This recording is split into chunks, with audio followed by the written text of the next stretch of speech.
본 영상은 심의위원회에 처음 참석하는 위원님들에게 기관 내 성희롱 성폭력 사건 심의의 취지와 방법을 알리고 원활한 회의 진행을 위한 공정성과 전문성을 높이기 위해 제작되었습니다. 성고충 심의위원회 위원님, 안녕하세요. 성희롱 성폭력 사안 심의에 참여하기 전 심의는 어떻게 진행해야 하며 위원의 역할은 무엇인지 궁금한 점이 많으시지요. 위원으로서 알아두어야 할 사항들을 화면과 같이 총 5가지 챕터로 나누어 알아보도록 하겠습니다. 그럼 먼저 성고충 심의위원회를 설치한 취지는 무엇이며 어떤 자세로 심의에 임하는 것이 좋은가에 대해 총 3가지의 질문을 통해 알아보겠습니다. 성희롱 성폭력 사안을 기관 내에서 심의하는 이유는 무엇일까요? 첫째, 성고충 심의위원회 사안의 가해자와 피해자는 모두 조직 구성원입니다. 기관 내에서 사안 심의를 함으로써 사건 당사자들이 일하고 생활하는 곳에서 피해자를 보호하고 적극적으로 2차 피해를 방지하기 위해서입니다. 둘째, 성희롱 성폭력 사안을 법적으로 처벌하는 것이 목적이 아니라 발생기관이 스스로 문제를 파악하고 해결해 나갈 수 있도록 하기 위해서입니다. 셋째, 성희롱 성폭력 사안이 구조적이고 문화적인 문제로 발생했을 경우 비슷한 사안이 다시 일어나지 않도록 조직 문화를 개선하고 더 나은 대응을 준비할 수 있도록 역량을 키우기 위해서입니다.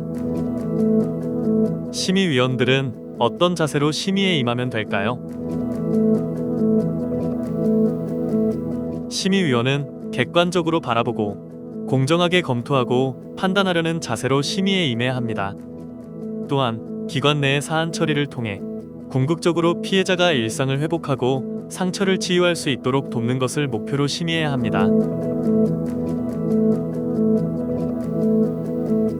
기관 내에서 일어난 사건이 기관 내 절차를 통해 공정하게 처리되고 피해자가 충분한 보호를 받는다면 이러한 절차를 바라보는 구성원들에게 매우 큰 교훈을 남길 수 있습니다.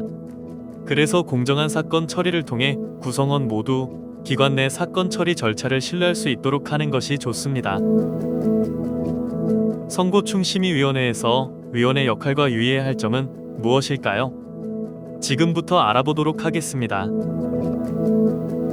성고충 심의위원은 총 7인 이상의 내부위원과 외부위원으로 구성됩니다.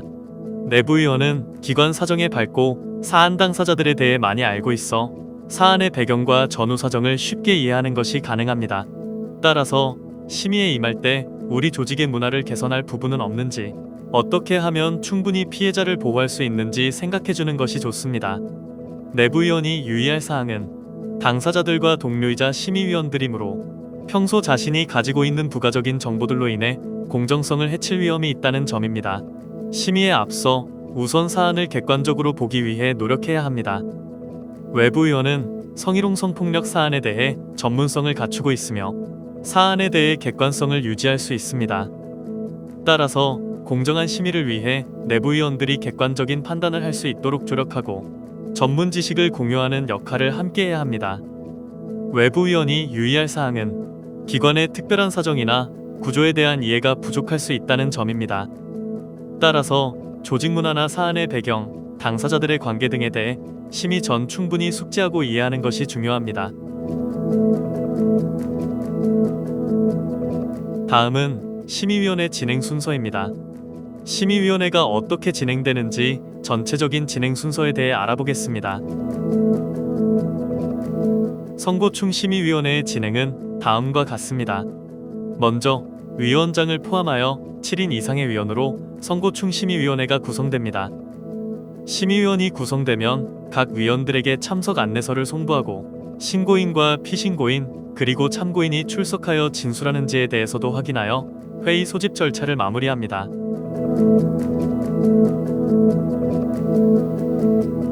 다음으로 개최정 족수를 충족하면 성고충 심의위원회가 개의합니다.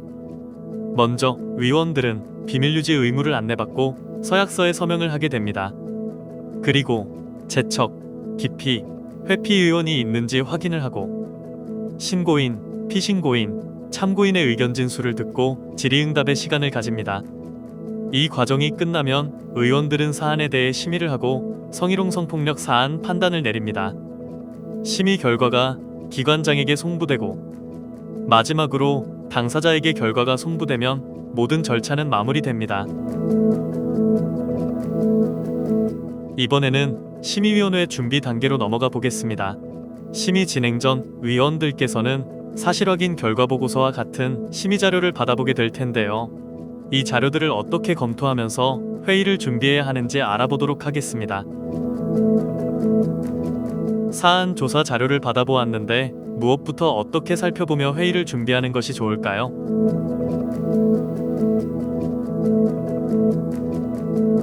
첫째, 나이나 직급, 성별 등 당사자의 정보를 확인합니다. 또한 당사자 관계가 업무상은 어떤지, 위계 관계가 있는지, 평소의 사이가 어땠는지 등을 파악합니다. 둘째, 신고인이 신고한 피해 사실이 무엇인지 구체적으로 살펴봅니다. 셋째, 신고 사실에 대해서 신고인, 피신고인, 참고인이 어떤 진술을 했는지 살펴봅니다. 신고인의 진술과 피신고인의 진술이 구체적으로 같은가, 피신고인이 잘못을 인정하고 있는가, 피신고인이 부인한 신고 사실에 대해 참고인은 무엇이라고 말했는가, 증거는 있는가 등을 보아야 합니다. 넷째, 신고인, 피신고인, 참고인들의 진술이 서로 같은 부분과 다른 부분은 무엇인지 파악합니다. 다섯째, 추가 조사가 필요하다고 생각하는 부분과 심의위원회에 출석할 당사자에게 질문을 통해 확인해야 할 내용이 있는지 정리합니다. 여섯째, 위원 자신의 잠정적인 생각과 다른 위원들과 논의해보고 싶은 사항을 정리하며 회의 준비를 마무리합니다. 심의위원회에는 사건 당사자들이 출석하여 진술하는 경우가 있습니다. 이때 위원의 역할이 무엇보다 중요한데요. 출석 진술 시에 유의해야 할 사항과 진행 방법에 대해 알아보겠습니다. 사안 당사자와 참고인이 심의위원회에 직접 출석하여 진술하는 경우 위원들이 유의해야 할 점은 무엇일까요? 아직 판단이 내려지기 전이기 때문에 피해자와 가해자 같은 같이 판단이 들어간 용어는 가급적 지양하고 신고인, 피신고인, 참고인이라고 불러야 합니다. 신고인과 피신고인 모두 심의위원회에 출석하는 것 자체가 큰 스트레스일 수 있습니다. 여러 사람 앞에서 진술하는 어려움을 이해하고 지나치게 긴장하면 물이나 차를 마시게 하거나 시간적 여유가 필요한 경우 이를 제공합니다. 특히 당사자는 피해나 행위 사실을 진술할 때 정서적 어려움을 겪거나 트라우마 반응을 보일 수 있습니다. 위원이 질문이나 발언을 할 때 의심하거나 캐묻는다는 인상을 주지 않도록 미리 취지를 잘 설명하는 것이 좋습니다.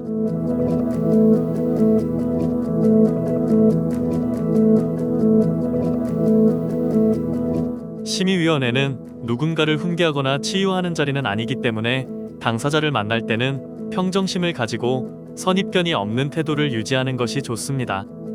당사자들을 만나는 경우 피신고인이 진술할 때 인상을 찌푸리거나 신고인이 울 때 같이 우는 등의 공감적 반응을 하지 않는 것이 좋습니다. 특히 감정과 판단이 섞인 발언은 하지 않도록 주의해야 합니다. 심의위원회 출석 진술은 위원들이 사안과 관련된 당사자들을 만나는 처음이자 마지막 기회일 수 있으므로 개의 전 심의 자료를 꼼꼼히 확인하여 질의할 사항을 잘 준비하고 시간 내에 필요한 질문을 잘 주고받아야 합니다.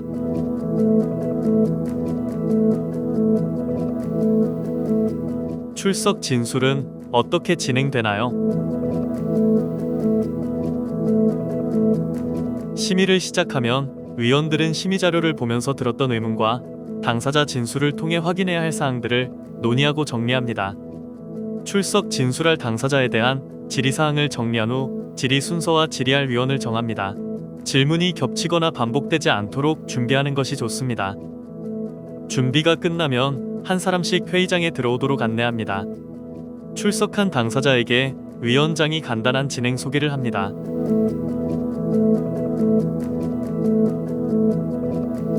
위원들이 돌아가며 질문하고 답변을 듣습니다.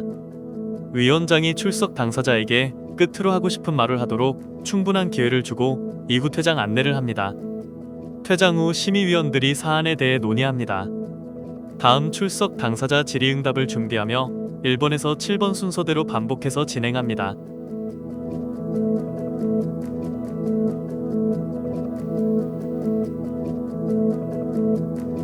조사 자료를 검토하고 당사자 출석 진술까지 들었다면 이제 마지막 심의와 결정 단계입니다. 어떻게 판단하고 판단 시 무엇을 유의해야 하는지 살펴보겠습니다. 심의위원회에서는 무엇을 논의하고 결정해야 하나요? 잘잘못을 판단할 수 있을 정도로 조사가 충실하게 이루어졌는지 확인합니다. 기관 내 권한으로는 체포 구속이나 압수수색 같은 강제적인 방식으로 사안을 처리하는 것은 불가능하므로 행정상 가능한 범위 내에서 사실 확인을 충실하게 했는지가 중요합니다. 사실 확인이 충실하게 되었다는 건 어떤 의미일까요? 하나, 구체적인 사실에 대한 신고인과 피신고인의 진술 확보와 일치 여부가 확인된 경우. 둘, 피신고인은 부인한 사실이지만 참고인 또는 목격자 진술이 확인이 된 경우. 셋, 피신고인은 부인한 사실이지만 간접적인 증거나 신고인의 말을 믿을 만하다고 판단할 수 있는 기타 증거 자료를 확인한 경우입니다.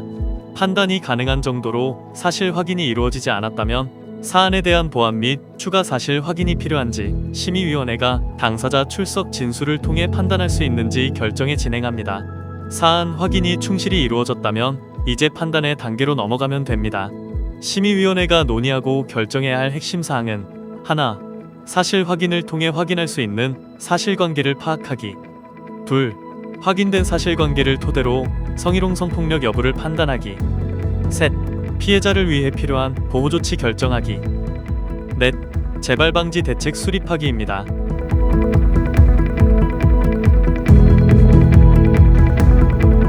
위원들끼리 의견이 다를 때 최종 결정은 어떻게 하나요?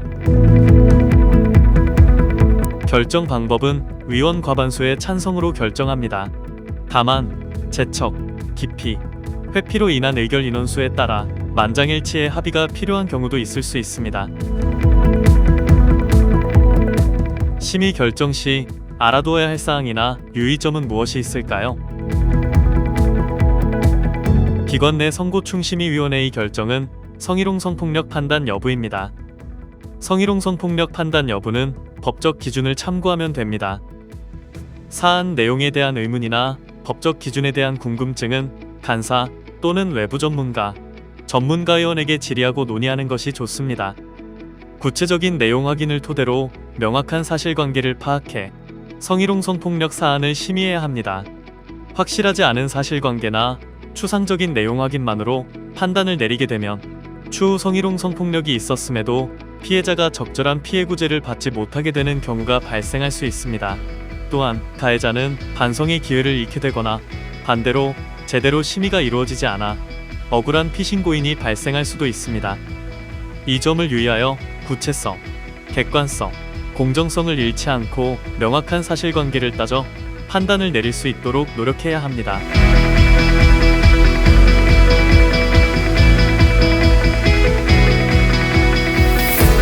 지금까지 선고충심의위원회 진행 방법과 위원으로서 알아두어야 할 사항들을 살펴보았습니다. 내용을 잘 숙지하여 심의에 임해주시기 바랍니다. 위원님들이 역할을 충실히 잘 수행해주신다면 원만한 사안 해결에 큰 도움이 될 수 있을 것입니다. 기관 내 사안 처리가 잘 이루어지고 피해자와 가해자 모두 적절한 조치를 받는 경험이 쌓이게 된다면 이는 무엇보다 훌륭한 성희롱 성폭력 사안 예방 효과로 나타날 것이며 구성원들의 신뢰와 더불어 건강한 조직문화 조성에 힘이 될 수 있습니다. 이상으로 선고충심의위원회 위원 가이드를 마무리하겠습니다. 감사합니다.